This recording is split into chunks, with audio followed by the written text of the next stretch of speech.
के तिहार होली वो राधा फागुन माना। अरे फागुन माँ वो राधा फागुन माना। अरे फागुन माँ वो राधा फागुन माना। खेल लेते रंग गुलाल कहूँ राधा फागुन माना।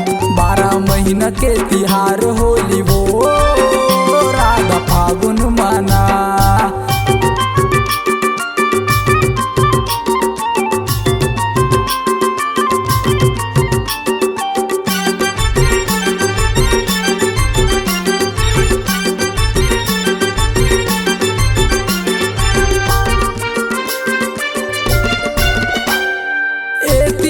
चार कोती माचे हवे हल्ला।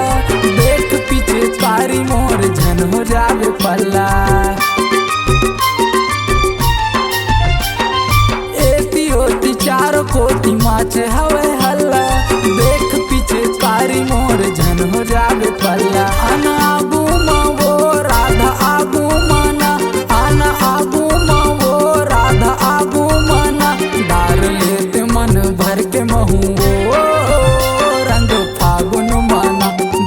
महीना के तिहार होली वो राधा फागुन माना।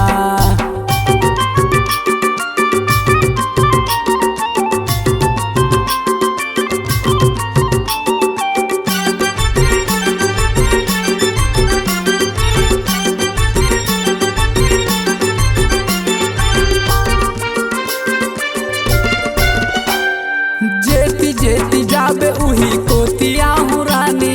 दार बिना नहीं छोड़ा लगे हवे बानी। हाय जेती जेती जाबे उही कोतिया हूँ रानी। दार बिना नहीं छोड़ा लगे हवे बानी। मोर बानी है वो राधा बानी है ना। मोर बानी है वो राधा बानी है ना। भर भर के मार हूँ रंग वो पीछे कारी माना। 12 महीना के तिहार होली वो राधा फागुन माना। 12 महीना के तिहार होली वो राधा फागुन माना।